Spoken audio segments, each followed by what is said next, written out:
Hi there, I'm Theo Dorsey, your host for the Palm Beaches TV Watch Party series, now premiering on YouTube every Tuesday at noon.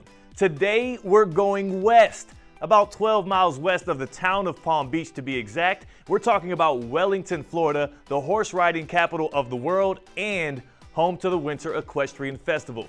Here to tell us more is Equestrian Sport Productions President, Michael Stone. Thanks, Theo.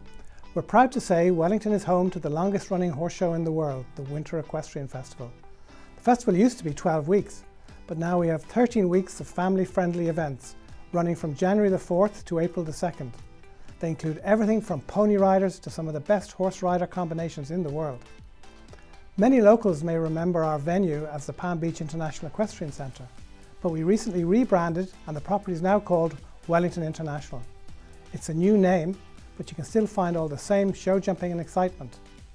Right down the street is Equestrian Village, which hosts the Global Dressage Festival. Gemma Curry from Little Wonders and Frank Licari from On the Town in the Palm Beaches introduce us to two riders who came from around the country to compete. Here in the Palm Beaches, horsing around takes on a whole new meaning.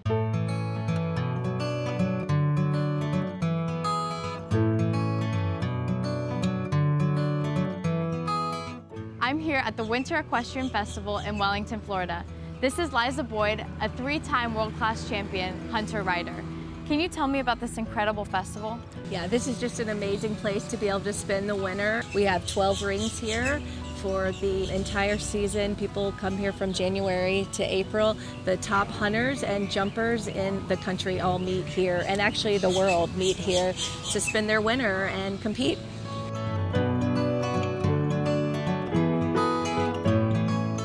You see hunters here, you see jumpers. They also have some dressage, which is across the street at a different venue. The hunters, which are behind me, actually, you'll see the hunter jumps are a little bit more similar to what you see out in the fox hunting country. It is judged on style, the form of the horse, the elegance, a little bit more like figure skating is how the hunters are judged. It's a subjective scoring system versus the jumpers is a little bit more like ice hockey, fastest time, clear round, huge jumps, a lot of fun, a lot of excitement. So you have it all here at the Winter Equestrian Festival.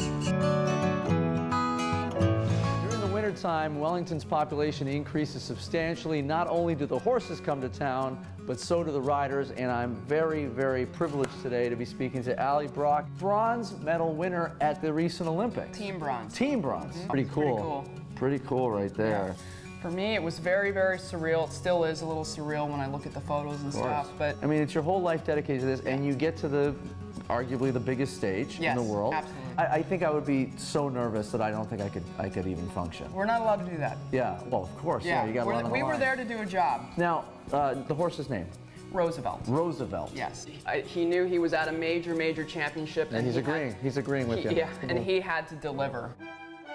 Dressage, where's that come from? What's the name mean? Dressage is from the French word to dress the horse.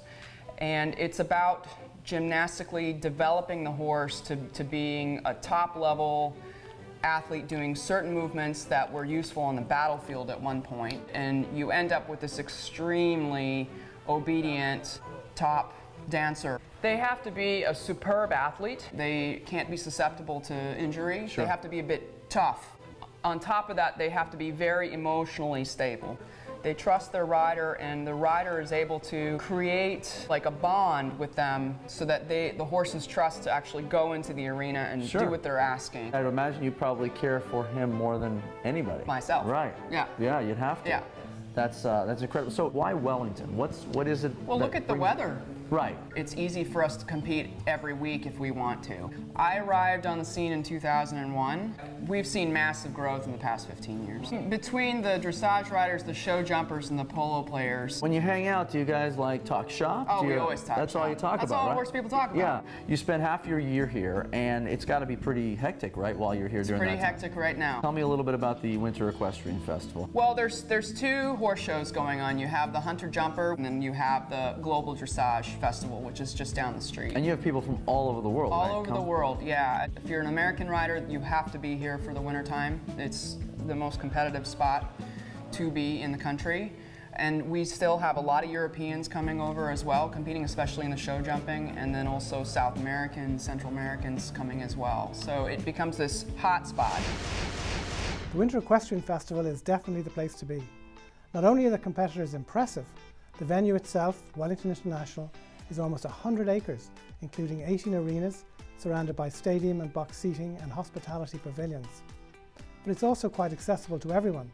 You don't even need tickets for many of the shows, where you can watch the top competitors in the world. Check out our website, equestriansport.com, for more information on the events. Now here's Frank Licari with more from the Winter Equestrian Festival as a part of the Palm Beach's Perfect Week of Sports. As our perfect week of sports continues, we get back on the horse to check out the Winter Equestrian Festival. Billed as the world's largest and longest horse show, it has helped transform the Palm Beaches into the winter capital of the equestrian world. While the festival runs for 3 months, this week, week 8, features Olympians, adult amateurs, and even kids competing in show jumping and hunter competitions. But the best part about this week, it's free.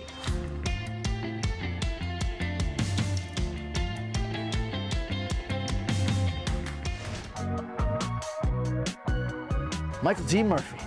That is a power name right there. How did you get started? I grew up in the business. My mom's a trainer, my brother's a trainer, my family's in racehorses and show jumping as well, so it's been something that's been in my life forever. So you cheated? A little bit. Yeah. I had an easy way in. There's a lot going on here. It's huge. Right. You do 2 different types of styles, right? Show jumping is, there's different formats, but the most generic format is there's a first round.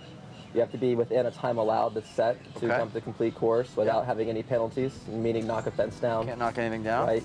If you knock a rail down, it's 4 faults. And then depending if it's international or national classes, there's a time fault if you go over the time allowed. Hunter competition. What is that? Yeah, it's judged on the fluidness of the horse, Okay. the jumping, the style of the horse, the technique, but each judge has their own taste, so it's a little bit of subjectiveness to it. So there's more style involved, is this? Like, style is more important. These 12 weeks matter. this is it. We've got a lot to be proud of, and we're looking forward to having you join us for the upcoming Winter Equestrian Festival, beginning January the 4th and ending April the 2nd. Our website and social media pages have more details, so please check them out. Back to you, Theo. Thank you, Michael. For horse lovers, the Winter Equestrian Festival and Global Dressage Festival give a whole new meaning to the term Winter Wonderland. Thanks again to my co-host Michael Stone, president of Equestrian Sport Productions, for joining us today. Visit thepalmbeaches.tv to watch the full episodes of the shows featured on today's watch party. And of course, make sure you subscribe to our YouTube channel.